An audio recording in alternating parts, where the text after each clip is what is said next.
Minutes from now, we're hoping to surpass what we achieved in flight test number 2 back in November of last year. But regardless of today's outcome, the goal is to collect as much data as possible, and that'll help us get one step closer to a fully operational Starship. Now, Starship, which you see on your screen, is the latest and largest vehicle developed to date by SpaceX and in the world ever. Compared to Saturn V, the rocket that first took astronauts to the moon, Starship has more than twice the thrust, and with some upgrades that are planned for the future, it'll have 3 times the thrust. Starship will allow us to fly the heaviest payloads ever flown, land humans on the moon again after more than a half century, and ultimately fly humans further into space than ever before, even to Mars.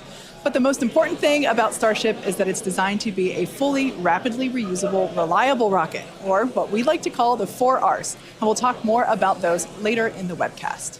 But before we dive into the details of today's test, let's recap the achievements of our last integrated flight test, Flight 2. All 33 Raptor engines on the Super Heavy booster started up successfully and, for the first time, completed a full duration burn during ascent. As you can see here, we saw amazing views of each Raptor engine burning during that ascent, which is something awesome because we don't get to see that with Falcon and its Merlin engines. Now, next, Starship executed a successful hot stage separation, powering down all but 3 of Super Heavy's Raptor engines and successfully igniting the 6 second stage Raptor engines before the vehicle separated. This is the first time this technique has been done successfully with a vehicle of this size and scale. Following separation, the Super Heavy booster successfully performed its flip maneuver and initiated the boost back burn. However,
it is 6:54 a.m. in Starbase, Texas, a gorgeous sunrise, and Starship is targeting liftoff in just 30 minutes and 18 seconds from now at 7:25 a.m. Central Time.